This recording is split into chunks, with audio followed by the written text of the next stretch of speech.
Excuse me. You there? Yeah. All right, guys. Welcome into the Southern Football Podcast. This is a special edition. There was a ton of upsets yesterday, so we decided to just go ahead and do one. First time we've ever done back-to-back episodes, or episodes in back-to-back days, rather. So let's see. Let's get right to it. I'm pulling up the scores right now while I'm watching some NFL Red Zone channel on this lovely Sunday afternoon. Let's see, as most of you probably already know, the number 2, 3, and 4 teams all went down last night just within a matter of, like an hour or two. Drew, is that right? Yeah, I believe it was just under 2 hours, and it was just the song, the Michael Jackson song, "Another One Bites the Dust," and all I can think of is just and another one down, and another one down. Yeah. I mean, it's just. I think that's actually Queen that sings that. But oh, Queen, yeah, sorry, yeah. Not Michael Jackson, whatever. Yeah. Let's see, the most shocking of all of them to me is it's got to be that Pitt Clemson game. I mean, a 48-yard field goal to win the game. And here's something interesting. Before, if you go back and you follow through that game, there was a missed extra point, a blocked field goal. And before that kicker goes out there, the coach is, looking at him like, oh, my God, this kid is a nervous wreck. Right. Rightfully so. I mean, game on the line, take down the number, Clemson was what, number 2 team in the country. 2, I believe, yeah.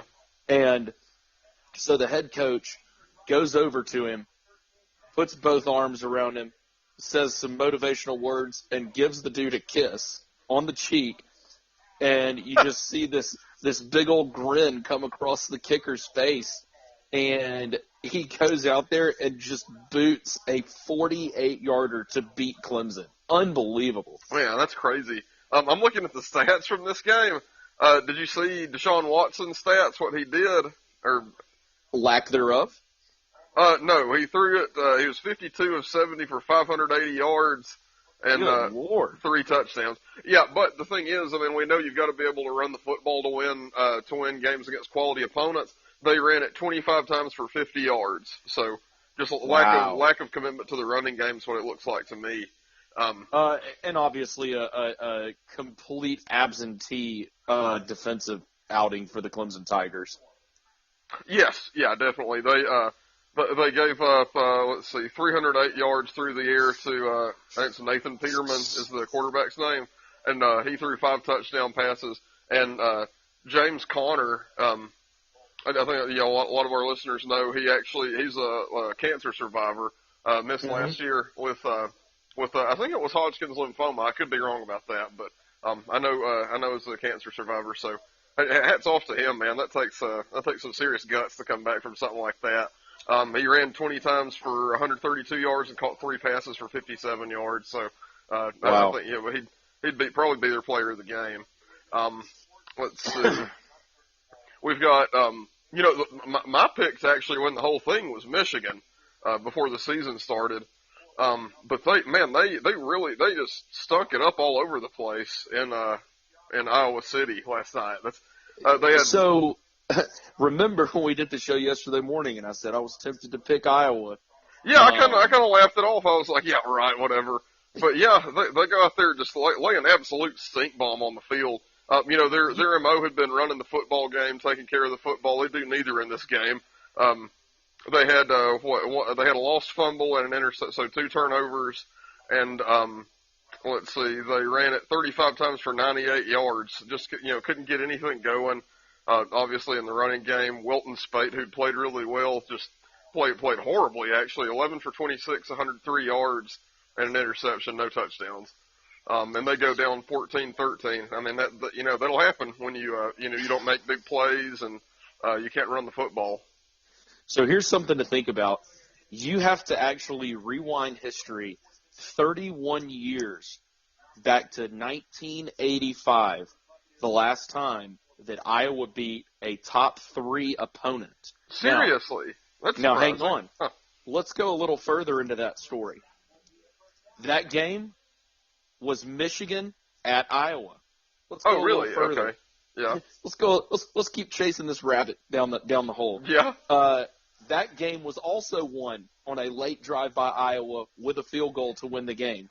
And now let's go even further all the way to the bottom. Guess who was the quarterback for Michigan in 1985? Jim Harbaugh. Yeah, Absolutely. I did know that. Yeah. And this was almost a verbatim repeat of the last time crazy, Iowa man. beat a top 3 opponent. I didn't realize Incredible. that. I know Hayden Fry would have been the coach there, I guess, at Iowa at that time. But, man, that's crazy. Well, they say history has a way of repeating itself, huh? Yeah, no kidding. Let's see. Let's move on to the USC Washington game. This was actually probably the most entertaining of all those games. Yes. USC has been night and day different from the team that Alabama played in that first game where they just got destroyed by them. They've made a quarterback change. I was about to say, since the quarterback swap, it's just been a pretty steady rise of competitive football. Right, yeah, they've won. They won 6 in a row now, or 7 in a row. It's 6 or 7 in a row. But yeah, they started out 1-3. I mean, a lot of people thought that first year coach Clay Helton was going to get fired mid-season. But, to his credit, he got those guys to buy in, made some personnel changes, like, mainly the quarterback, but they have a real commitment to running the football. They ran it 36 times last night to, 33 pass attempts. So it's a really good balanced attack. That Sam Darnold, that's the USC quarterback's name. And since going to him, he's thrown 22 touchdown passes, man, in like 6 games. That's pretty incredible. So the interesting stat, though, still for me with USC is they are still the number 2 team in that division behind Colorado. Are you for real? They haven't played yet? I don't guess. So right now, if things just stay where they're at, it will be Colorado and Washington in the Pac-12 championship. Now let's think about that for a second. Who would have thought preseason that the Pac-12 championship would ever be Colorado and Washington? Well, I mean, I think, I could see Washington maybe. Sure. They had a pretty good team coming in. Let's see, but USC. Let me see their schedule. Yeah, they beat Colorado. They're still a game behind them though. They really dug themselves a hole early in the season, so I'm guessing that's what happened. Well, and they played I think the only reason that USC was able to win that game is it was in USC. I think if that game it ends up being played in Boulder, I think that because they lost by 1 point. I mean, it was an incredibly close game. It was 4 points. They beat Colorado by 4 at home. So interesting to think about the kind of the coulda wouldas, but yeah, I mean potential for Colorado to still go to the Pac-12 championship over USC. Yeah, I'm pulling up their schedule. Now, they've got 2 really tough games left. They've got Washington State, Colorado I'm talking about, Washington State and Utah. Both of those are really good teams. Michael Leach really has Washington State going with that run and shoot offense. And let's see. Yeah, they're in the driver's seat in the Pac-12 North. But they still haven't lost a Pac-12 game. Washington State hasn't. It's pretty interesting. They have not. Yeah. I'm looking at the standings right here, and everybody thought. Honestly, man, I thought Stanford was dead in the water. I didn't realize they'd won 7 games. I thought they were just completely dead, but they've won their last 3. So big credit to David Shaw there. I thought he was going to be in some trouble, I guess, at the end of the year, but no, I mean he's got it rolling there for sure. Let's see what other games were there yesterday? Outside of the ones that we covered in the abbreviated edition. I'm trying to think of what was really of note. I mean, Tennessee took down Kentucky, so I guess kind of shore up Florida being the East champion this year. Okay, so that locked Florida into place for that. I'm pretty sure. I believe so. All right, and let's see. Oh, how about I don't know if you watched it, but did you hear about the Ole Miss true freshman quarterback, the performance he put on yesterday? Put on a show, and and furthermore, maybe now we can finally have people stop putting Texas A&M in the top 10. Oh yeah, and especially like I get it if they play their way into it, but I mean they lost and they still didn't drop out of the top 10. Lost to a horrible Mississippi State team. Right, who just got railed by Alabama yesterday, Yeah, that was 51 to awful. 3. I watched. I Oh watched. God. I'd say most of that game until it just really got out of hand. Then I was just flipping back and forth between other games. Well, I do want to kind of touch on the Alabama and the Auburn games a little bit, just because Okay. this next week we're not going to have, Auburn's got a bye week next week. Alabama plays some high school team somewhere. Yeah, no. Auburn doesn't have a bye. They play Alabama A&M, so it's a similar game to Oh, okay, Alabama. okay. I thought it was bye week. Okay, cool. So Yeah. so both teams playing a couple of patsies, but I was kind of thinking about it yesterday as I'm in the stadium and I'm watching.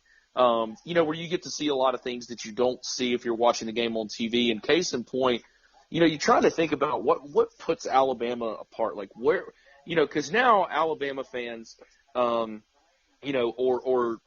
Alabama itself, right, is just kind of sitting back in the recliner looking at, Michigan and Clemson and Washington, just kind of going, yep, joining the groups with one loss. Right. But you think, like, so how do you get to this point? And the thing that was amazing to me is being in that stadium, and Jalen Hurts comes out and puts on a clinic, throws for over 300 yards, rushes for over 100, first quarterback in Alabama history to do that in a single game. Mm-hmm. And even with that going on, right, you look at some teams, and I look at how animated Dabo Swinney is on the sideline, and, there's a big play or a big drive, and he's jumping up and down, he's high-fiving the players. It's, it's fun to see, and I'm sure it can be motivating for the team, but I'm watching this championship caliber team, Alabama, march down the field, one bad pass by Jalen Hurts overshot a receiver over the middle of the field. They still come down and score a touchdown. But after the drive is done and he's walking off the field, there is no, like, high fives and celebrations. He gets over to the sideline. He's got Lane Kiffin and Nick Saban going back to that pass that was overthrown over the middle, and it's a coaching moment. Right. And it's just incredible to see that even after, people joke about, Saban ever happy and is he ever satisfied? And I think, yeah, of course he is, but at the same time, what sets him apart is even in victory, it's a constant. What are we going to do right now to be better? Right. Yeah. I mean, that's what he talks about with the process. I think that's really what he's referring to. Is it's really a machine, and it's not for everybody. That's why they have such a high attrition rate, like with players transferring out and stuff like that. It's not as high as it used to be because I think they're a lot more careful in evaluating kids.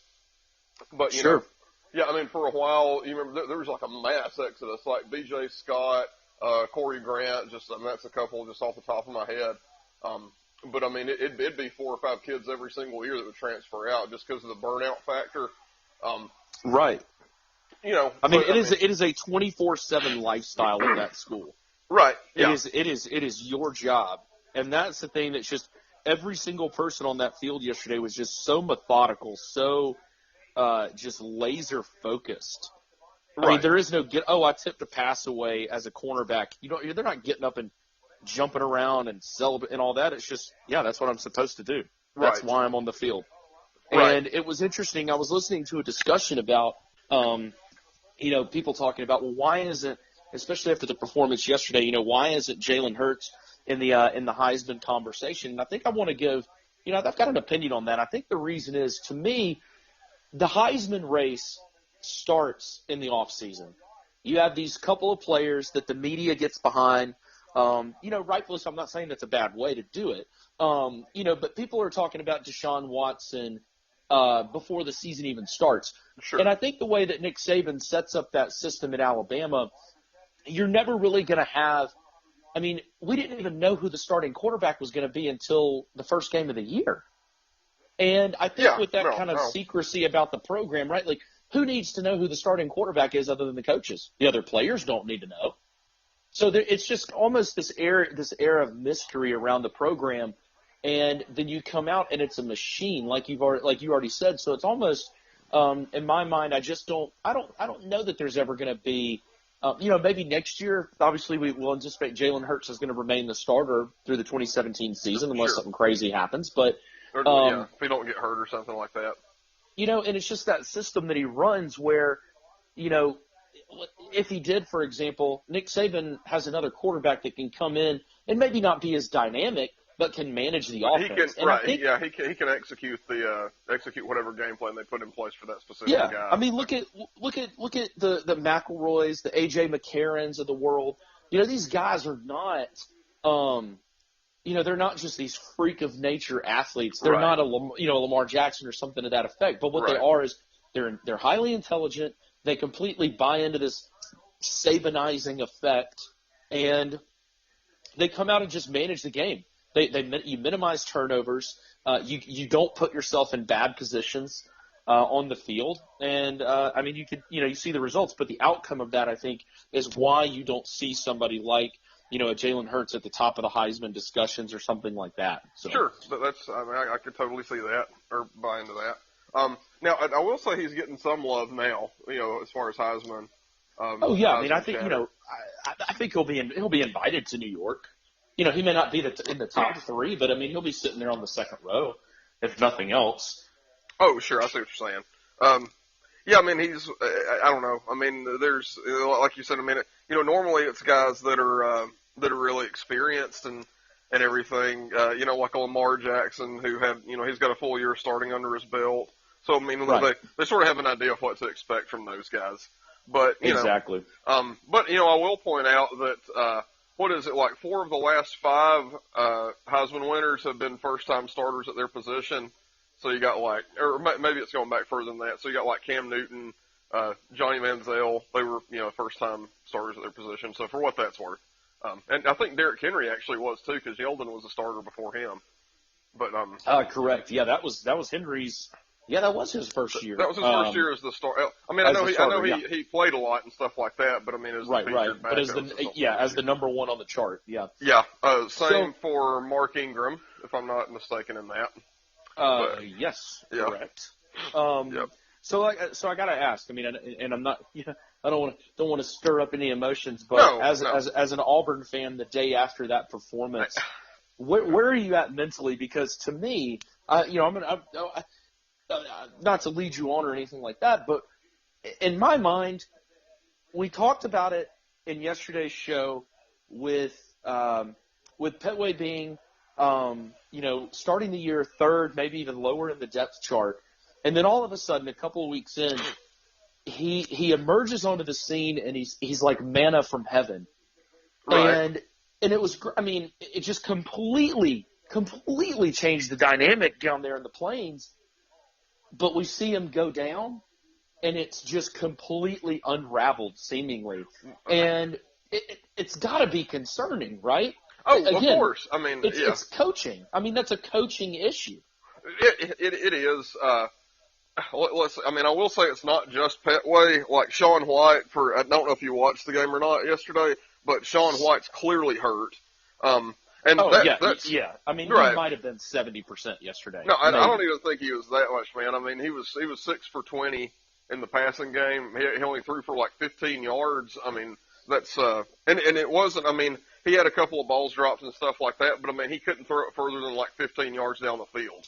I'm not saying he's John Elway or anything normally, but he just clearly wasn't himself. So, I think to me the concerning thing watching that game was. Excuse me, myself along with about 95,000 other Alabama fans left Bryant Denny well before the game ended to get a spot somewhere to watch the Auburn game. But the thing that was really concerning to me was it's almost like Malzahn and Lashley said, all right, we're going to run the ball. And then when that didn't work, there was no backup plan. There was nothing. Well, what's frustrating though is it did work. That their first second possession, they didn't attempt to pass and they ran it all the way down the field. Now they had to get creative with ways to run it, but it was working. And you look in the second half. This is unbelievable. I've never seen it in any football game at any level. No, 0 first downs in an entire half of football. It's easily the worst half I've ever seen of Auburn football. Well, and that's what I'm saying. Like, it starts on, in the second half, things are just not going, and it's like Malzahn and Lashley just have absolutely zero clue what to do. Because if I'm the coach on the sideline, I'm sitting here going, all right, we're going to win 8 games this year, at least, right? Which is not a bad campaign, Sure, right? Especially the way it starts, right? And you've got potential with, going into the Iron Bowl. You win yesterday. You're going into the Iron Bowl for a chance to go to Atlanta, and you have Shaun White, who is, again, clearly should not have been on the field.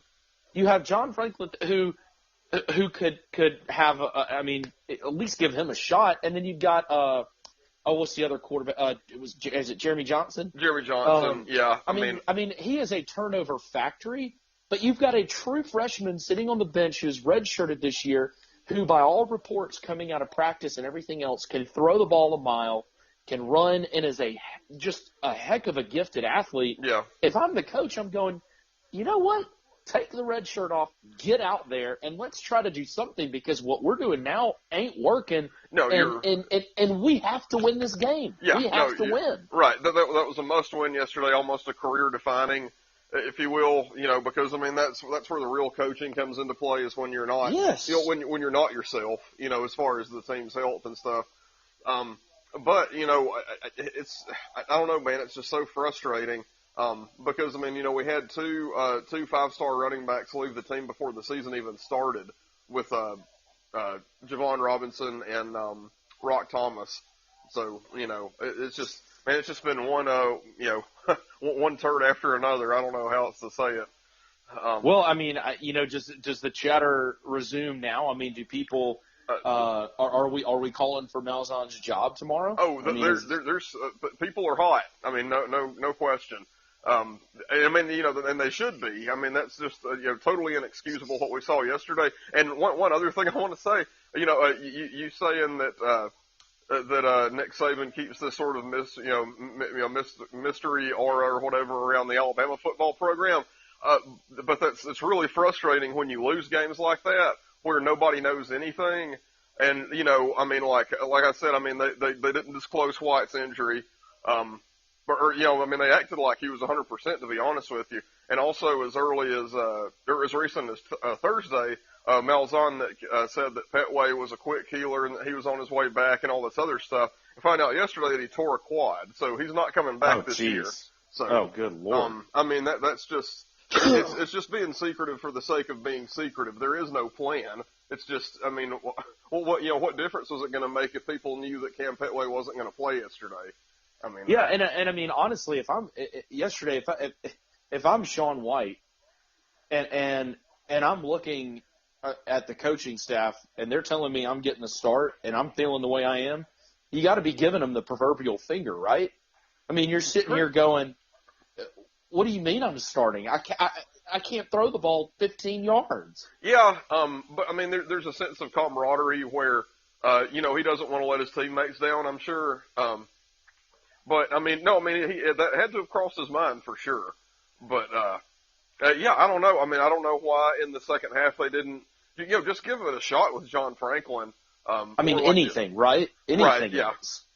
Yeah, and also, another thing I wanted to point out, Philip Marshall that writes for, 24/7 or Auburn's 24/7 sports affiliate, he actually retweeted a tweet from Woody Barrett that said something to the effect of, I've been patient, now it's my time, and all this other crap. So that leads me to believe that they're going to take the red shirt off of Woody Barrett now. And why they didn't do that yesterday, your guess is as good as mine.